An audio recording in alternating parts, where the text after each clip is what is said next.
నమస్తే NCR news కి స్వాగతం. నా పేరు హరిప్రియ. ముందుగా బులెటిన్ లో హెడ్లైన్స్.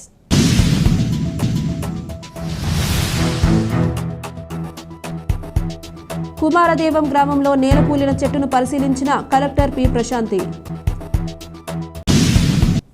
కొవ్వూరు మండలం కుమారదేవం గ్రామంలో గోదావరి నది ఒడ్డున 150 సంవత్సరాల వయసు గల చెట్టు ఇటీవల కురిసిన భారీ వర్షాలకు ఒరిగిపోయిందని, చిగురించే విధంగా పునరుద్ధరణ చర్యలు చేపడతామని జిల్లా కలెక్టర్ పి ప్రశాంతి అన్నారు. కొవ్వూరు మండలం కుమారదేవం గ్రామంలో నేల కొరిగిన చెట్టును collector P Prashanti, sub collector, ఇతర అధికారులతో కలిసి పరిశీలించారు. ఈ సందర్భంగా కలెక్టర్ పి ప్రశాంతి మాట్లాడుతూ, గోదావరి నది ప్రాంతంలో గల 150 సంవత్సరాల వయసు కలిగిన చెట్టు ఇటీవల కురిసిన వర్షాల వలన నేలకు వెళ్లడం జరిగిందన్నారు. తిరిగి చెట్టును చిగురింపజేసే విధంగా పునరుద్ధరించేందుకు స్థానిక రోటరీ క్లబ్ సహాయ సహకారం తీసుకోవడం జరుగుతుందన్నారు.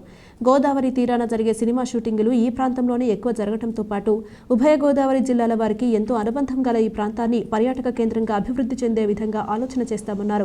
ఈ పర్యటనలో కలెక్టర్ వెంట Kovvur sub collector Ashutosh Srivastava, DFO Nagaraju, వారి సిబ్బంది తదితరులు పాల్గొన్నారు. గోదావరి నది ఒడ్డున చాలా ఏజ్ ఓల్డ్ ట్రీ అనేది రీసెంట్ రెయిన్స్ కి దెబ్బతిని వాలిపోవడం జరిగింది. ఇది almost like 150 years old tree అని ఇక్కడ స్థానికులందరూ చెప్తున్నారు. ఇప్పుడు రోటరీ క్లబ్ వాళ్ళ సహాయ సహకారాలతో కొంచెం లేటెస్ట్ టెక్నాలజీని ఉపయోగించి ఇండ్యూస్డ్ హార్మోన్స్ ద్వారా దీన్ని మరలా రివైవ్ చేయాలనే ప్రయత్నం జరుగుతుంది. సో ఇప్పుడు ఒక పెద్ద ట్రీ కాబట్టి దీన్ని 2 partsగా చేసి రివైవ్ చేయడం.